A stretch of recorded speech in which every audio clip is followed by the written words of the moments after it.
Are the rear seats in an Aston Martin DBS Superlaggera useless? Can you fit children back there?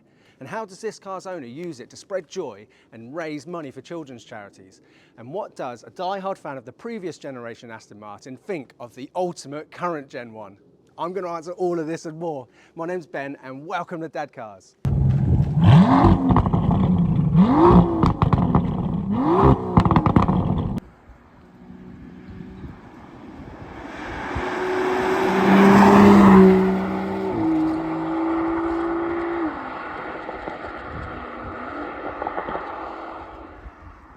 Hi guys, and welcome back to the channel on a very special video. When I started this channel only a few months ago with the DB9, I made a list of all the cars that I would love to check their suitability to be used with children. And I did put the DBS Superlaggera on that list as a bit of a daydream really, but I can't believe that this is happening right now. Obviously, I know my car isn't a previous generation DBS, but it does give us an opportunity to sort of compare the two generations. So this car here looks a hell of a lot bigger and more imposing, doesn't it? But it's only actually 2.5 inches wider thereabouts and about half an inch longer, which concerns me when I try to get in the back there. I was hoping there's going to be a bit more space. But weight as well is a bit of a contested point really, but it does seem that these cars are at least 100 kilograms heavier than the previous generation DBS. And the way that these cars manage to keep their weight relatively low is by all of the carbon fiber that's on here. I mean, this whole bonnet is carbon fiber. The roof, this whole roof section here is carbon fiber. The rear boot is carbon fiber. And obviously you've got all of the carbon fiber trim pieces around as well. But yeah, a hell of a lot of carbon fibre here, all in aid of keeping the weight down. I mean, I guess that's where Superlaggera comes from. So in both generation DBSs, you've got mighty V12s, but gone is the much loved naturally aspirated 6-litre unit that was in the previous gen. And here you get a 5.2 litre twin turbocharged one. And that does mean that brake horsepower is up over 200 to around 715. Crazy. And torque as well, a 50% boost in torque from this engine to around 660 pound-foot. 0 to 60, you wipe a full second off the previous generation to around 3.3 seconds. And top speed, this will do over 200 miles per hour. Crazy stats. So bigger, heavier, far more powerful. Fuel economy is going to be even worse than it was in the old one. Well, no, it's not. This car's owner tells me he averages in the low 20s. And on a motorway run, he can get 30 miles per gallon out of this car. Insane. Now, he also does take it on track sometimes, and on track, you will see single digits. Right, that all sounds great, doesn't it? But unless these rear seats are usable, it's no good as a dad car, is it? So let's have a look. Oh, hang on. The seat goes all forward all by itself. It doesn't do that in my car. That is very welcome. Okay, right, getting in the back of a DBS Superlaggera. That wasn't too bad actually.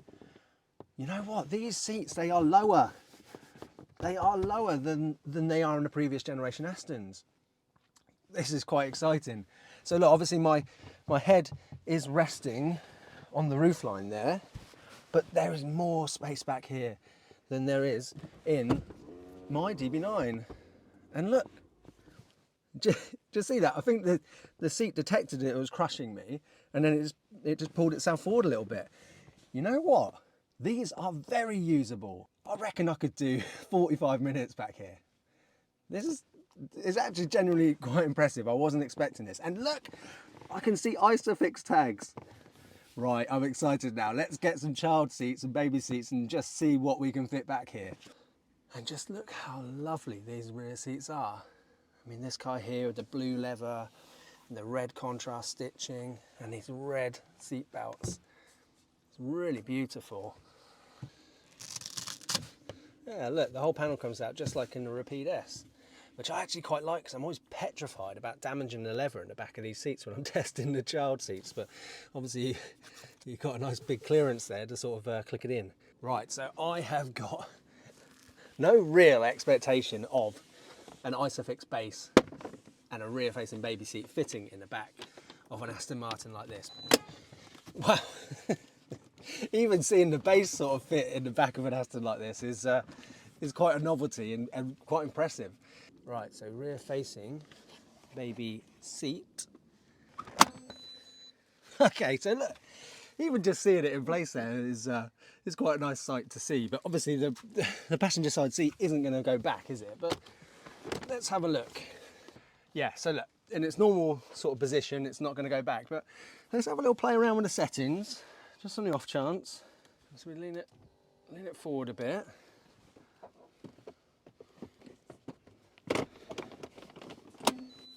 No way. There's a tiny bit of space between the two. So the passenger seat has been moved up, which kind of brings it forward a little bit. And then I've obviously leaned it back as well, but let's sit in this passenger side. I would say that this passenger seat is kind of redundant now, unless you've got a very, very small wife. But it's still very impressive. Look, we've got an isofic space with a rear-facing baby seat in the back of an Aston Martin DBS Superlaggera. Incredible. But let's have a look at the other child seats that you can get in the back here. Right, so this here is a folding isofix booster seat. God, I've never been so scared navigating something into a car with all this lovely leather. Right, let's just do it nice and slow. Hold the back up. Nice. So yeah, look, with the seat all the way forward, that's a decent amount of leg space, I'd say, for a child. Look, I mean, that's a proper size seat as well. And these folding travel belt secured 5-point harness child seats that I use in the back of my DB9, I mean, they're lost back there. So certainly you could fit 2 of these in the back here with ample space. Now I will put a link in the description below for these child seats if you're interested. But yes, look, as a dad car, if you've got 2 children, one who's in a front-facing booster seat and one who's still in a rear-facing baby seat, you could go out in the DBS Superlaggera for some dad car fun. What an epic dad car. And you can actually turn off the passenger side airbag here, although there is no isofix in the front seat. So you're probably better off sacrificing the front seat and just putting it in the back. Well, it passes the Dadcars boot test. I wouldn't say easily, but it definitely passes. Yeah, so you'd be able to get some collapsible prams in there, I believe. So I'm a firm believer that cars like this should be used, driven and shared with people, not tucked up in a garage for 10 months of the year. And this car's owner, Mike, uses it for some real good. So let's speak to the owner before I take it out for a drive. So here we have the owner of this wonderful car, Mike. Mike, thank you so much pleasure, for today. Absolute pleasure, Mike. It means a complete world to me. So you don't leave this tucked up in a garage, do you? And you don't sort of hide it from the world? No, probably do, I don't know, 6,000-7,000 miles a year in it. It goes out. If it rains, it goes out. Yeah. Snow, haven't done it yet, but you know, up for it. Rear wheel drive, 700. Yeah, whatever, right? Who cares? Yeah. And speaking of rain, it has just started raining now, hasn't it? So how do you use this car then? What is it that you do? Tell us about the Sporting Bears. So you're right, Ben. So predominantly I use this for Sporting Bears and Dream Rides. So the Sporting Bears is a motor club that started in 1989. It's basically was set up by a few people who I believe were part of the Triumph Owners Clubs, but wanted something with a bit more variety. Yeah. And also to help some other people with it. So we've got, I don't know, 1,200 members all over the country. Doesn't matter what you drive. Yeah. Can be anything from, you know, high-end Astons like this and McLarens down to the last event we did, we had an Austin 7. So doesn't matter you drive. We have social events, but more predominantly we raise money for children's charities.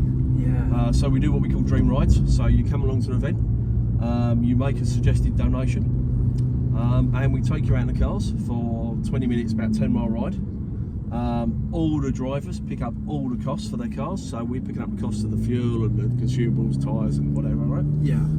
So 100% of the money that's donated goes to the charities that we support. Fantastic.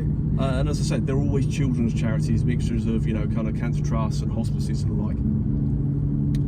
What we also do though is we do some closed events with some of the hospices, where we just take the kids out and we take their families and their siblings and the parents and the carers out, because, you know, those guys need a break as well as the kids. Yeah, absolutely. That's it. And I mean, I'm extremely excited and proud to say that I have now joined the Sporting Bears. I've been accepted, and I'm doing my first event next month, which is an event like that, isn't Yeah, you're right. Next month we're on the Isle of Wight with the YMCA and the St George's Special School on the island. We're taking the kids out, and again, you know, siblings and the like, just for a bit of a ride. Probably some Christmassy stuff going on as well. Yeah, I can't wait.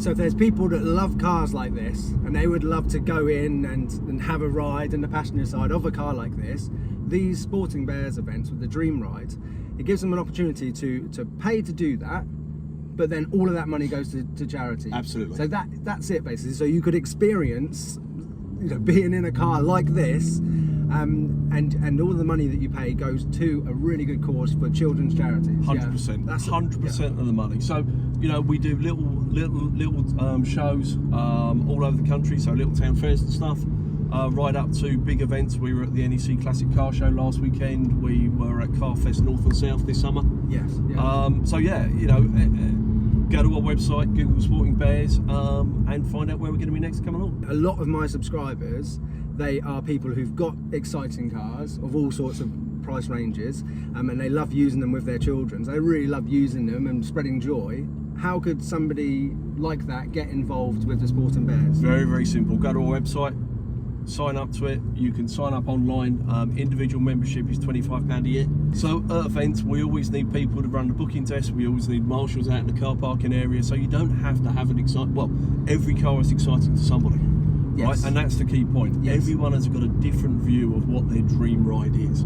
Yeah. You know, so if I look at what was at the NEC last week, as I said, we had an Austin 7, we had Rover P5, or was it a P6?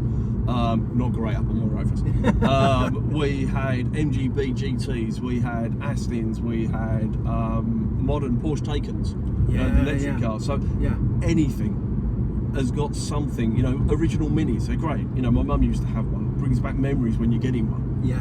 So it doesn't matter what the car is.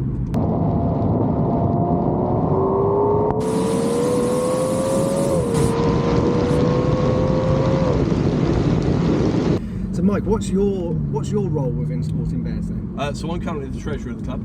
Fantastic. I've been a member for, I don't know, eight odd years now. I've been treasurer for 2 of those. Yeah. You know, we passed quite a big milestone earlier on this year, where we've now raised in excess of £3 million over the club's formation. Wow. And how much of that £3 million has gone directly to the children's charities? All of it. That's amazing.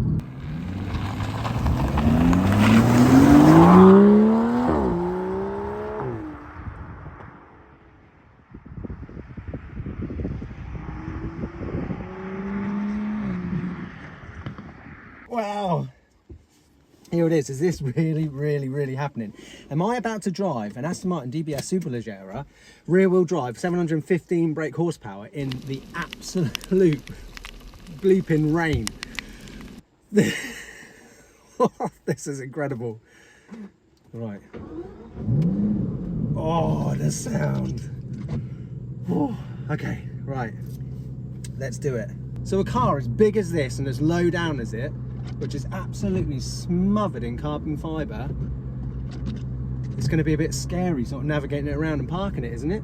Well, no, thankfully this car's got 360 cameras all round. Goodness me, am I glad it's got them. Now I love the seating position in this straight away. I feel like the seating position is really quite low. I mean, the headroom here is definitely better than it is in my car. The view in these wing mirrors of that rear arch, goodness me, it doesn't get much more muscular than that. What a sight. Oh, and the steering wheel as well. I mean, I never thought I'd be a fan of like an angled steering wheel like this, but it does feel very nice in the hand. So fans of the Dadcars channel will know that I get very excited and I love one word: depreciation. And let me tell you about depreciation. So this car I'm driving right here, brand new, do you know what it costs? Around £300,000. And this car's owner, Mike, he bought it when it was a year old and it had about 40% depreciation in 1 year. Christ, that's exciting, isn't it? And I mean, today, I've seen these cars up for as low as £150,000. It's like half the price they were brand new. Incredible. I mean, still unobtainable, complete unobtainium for me. But, you know, that is exciting, isn't it?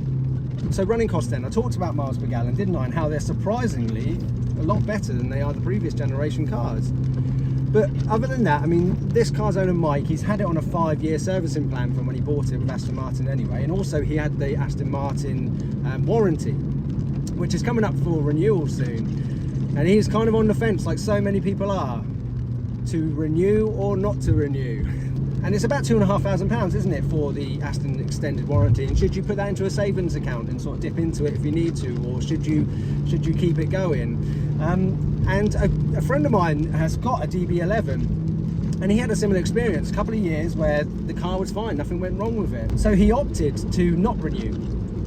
And 1 month after his extended warranty expired, the digital dash died completely in his DB11.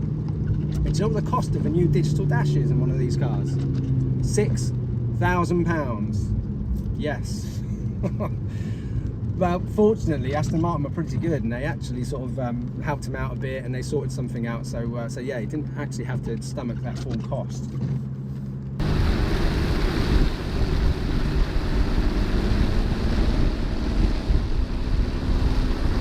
So obviously, look, me driving this car today, it is absolutely throwing it down out there. I mean, I can see puddles everywhere on the road.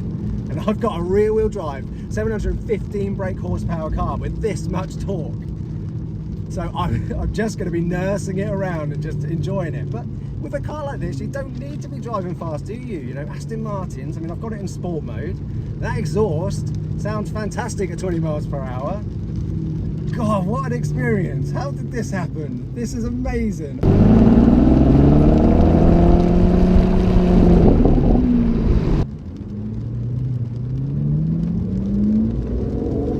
Oh, goodness me, I tell you what, just driving up to 20 miles an hour with a touch of throttle input, this car sounds amazing. It sounds a lot meaner than my DB9.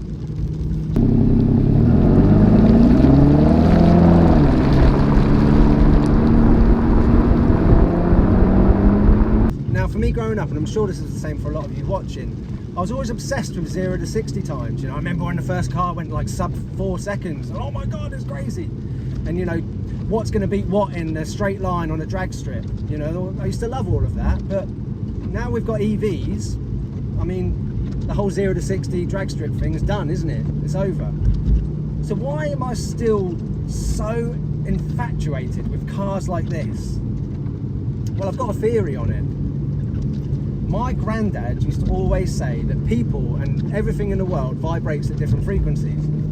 So when you find yourself getting on with somebody, or you find yourself drawn to certain things, it's because they vibrate at a similar frequency to you. And I think that's the thing with certain internal combustion engine cars. You know, even if they're not as quick as EVs and all the rest of it, but it's the mechanical, the visceral experience of driving this right now. Honestly, I feel so alive. Every single cell in my body is vibrating at the same frequency as this car. And God, I feel so alive. It's incredible.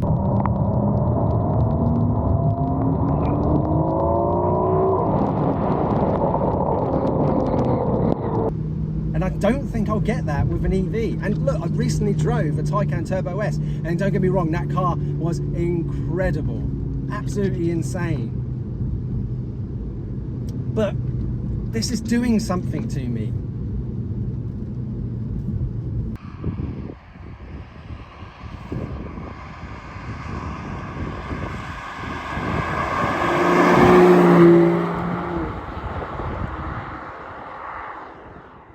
So do you know what I think makes the DBS Superlaggera so special?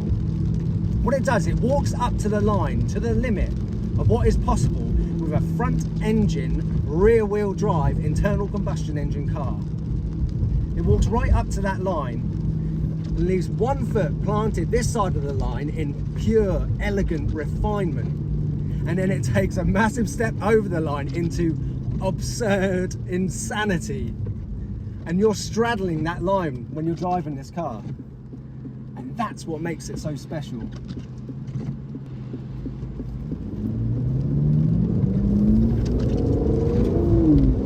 Oh, yes.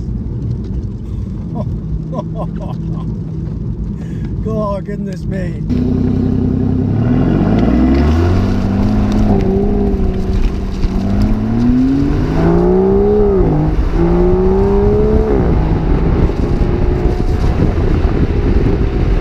So look, a massive thank you again to this car's owner, Mike. What a lovely guy. I can't believe that he is letting me do this right now in these weather conditions. What a legend. Thank you, Mike. And thank you to Ian as well, the owner of the 3200 GT. The first car that I ever drove on the Dadcars channel, which was somebody I didn't know before I started the channel. And, you know, it's all kind of like gone from there. So thank you so much, Ian. I really appreciate it.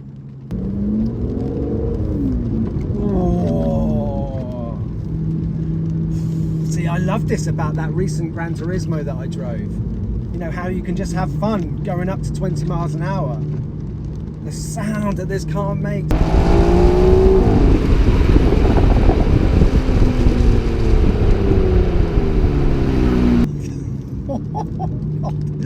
The butterflies in my stomach right now. I'm not ashamed to admit, this is one of the most exciting things I've ever done. Oh, goodness me. So look, well, I've just stopped at some traffic lights. Let's talk about the elephant in the room. The thing that car journos and other YouTubers sort of complain about these cars is the interior, sort of saying it's not special enough. But I think what it might be is that, you know, the DB7 interior didn't match the external sort of beauty, did it? When it went to the next generation, the generation of Aston Martin that I've got, the interior there was such a huge upgrade. And it goes down, I think, as one of the all-time classic best interiors ever. Then when they went to this one, you know, it's kind of like how do you better an interior that's almost perfect? So I think everyone was always going to be pretty critical. But what they say is they complain about like the Mercedes parts in here. Well, my generation Aston Martin's got loads of Volvo and Ford parts in it. So, you know, that's not a fair complaint. And I mean, the quality of leather in here, you can just smell it and feel it. It's amazing. I love it. And this crushed carbon fibre on this model here is beautiful. And this digital dash, although I'm not the biggest fan of digital dashes, the way it's wrapped in this beautiful leather with the contrast stitching, it's actually a really nice thing to look at. So these flappy pedals, they are a lovely size. That's one thing about my generation of Aston, the flappy pedals are actually quite small. So I'd say my only reasonable complaint with this generation of Aston Martin is this infotainment screen here and the fact that you can't fold it down. I really love that about my Aston Martin, that you can just fold it away and just sort of keep things simple, but you can't do that in here. It's kind of just there all the time. So that's my only complaint. But everything else in here, don't listen to what everybody else is saying. It's really wonderful. I love it. And these seats as well, wow, they feel really comfortable. I mean, I recently made a video criticising the seats in mine, didn't I? But yeah, no, the seats in here, these feel really comfortable.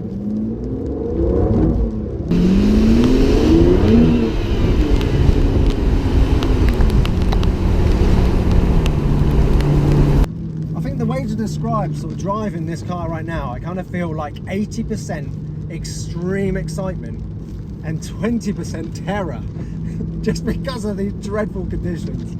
But I reckon even on a dry day, when you're driving it and you're not just sort of driving around at 30 miles an hour like I'm opting to do because of the conditions, I reckon when you're driving it's probably still the same. There's always that element of terror, you know, that if you plant your foot down at the wrong time, that 715 brake horsepower spinning the rear wheels, you know, I'm sure you can get yourself into a sticky situation rather quickly.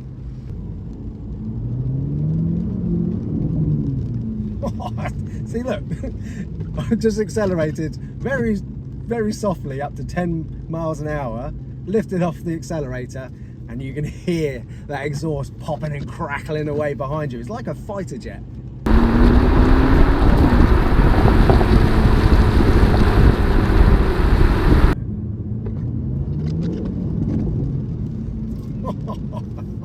See, I could do this all day, just cruising around. at very safe speeds in sport mode, making all these pops and crackles. I just wish I had my children in the back just to really enjoy it. And also, it then justifies it. If you've got children in the back and you're making all this noise, you know, nobody can complain, because you can just say, hey, look, the children are in the back. You know, they like it when it makes loads of noise. That's a good thing about being a dadcarist. You've always got an excuse. So the previous generation DBS is a car I've always wanted and lusted over. But I've heard time and time again that it's too harshly dampered. And obviously it's fixed dampered in that car. However, in here, you've got adaptive dampers. So at the moment, look, right, the road's really uneven here, okay? I'm going over it in just its comfort setting, and this is absolutely fine. That's a really horrible piece of road here, look. I'm sort of going on it on purpose. And this is lovely. This is wonderful. So this is a really usable DBS, because you can put it, you can change the adaptive dampers, put it into sport mode, and then take it on track if you want to. But driving around town like this right now, this is so usable. I'm really impressed with that. So in summary then, for the Aston Martin DBS Superleggera, to be honest with you, I think the DB11 AMR, the V12, I think that kind of cranked everything up to 10 already, you know, in terms of a super refined Grand Tourer, classic Grand Tourer, with the engine at the front, sending all the power to the rear wheels, 2+2. It cranked it up to 10 already. But the DBS Superleggera, it breaks that dial and cranks it up to 12. It's absolutely mental and insane. And I love it. And just think, with that rear practicality, the added rear practicality with these seats, the current generation Aston Martins, they are more usable. So yeah, look, as a dad car, you could have your two children there in the back, and even if one of them's in a rear facing baby seat, you could have them in the back there. So yeah, I don't think it gets much more ultimate than this in terms of dad cars. So look, thank you so much to the owner of this car, Mike. Thank you, Mike. And thank you all so much for watching as well. Like, please subscribe to the channel if you haven't already. If you have, hit the bell icon. Like, comment, subscribe. Look, stick around, okay? Because look, we're going on a crazy journey here with the channel, and I can't wait to see what comes next. So, I'll see you soon, guys. Bye bye.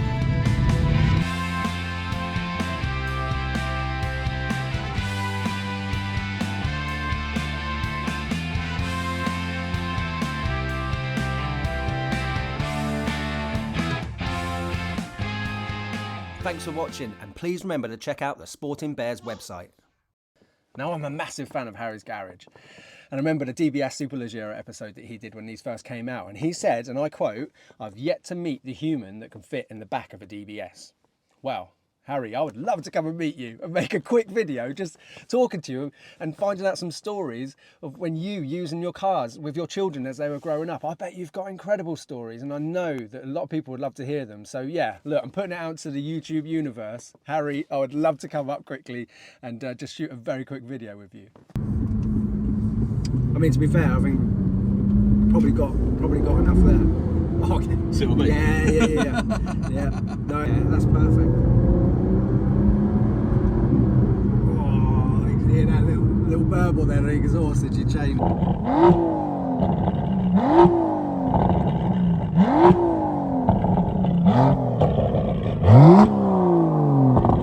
Some horrible bird has just gone over both cars and littered them of their droppings, but fortunately I've always got wet wipes in the car. I close my eyes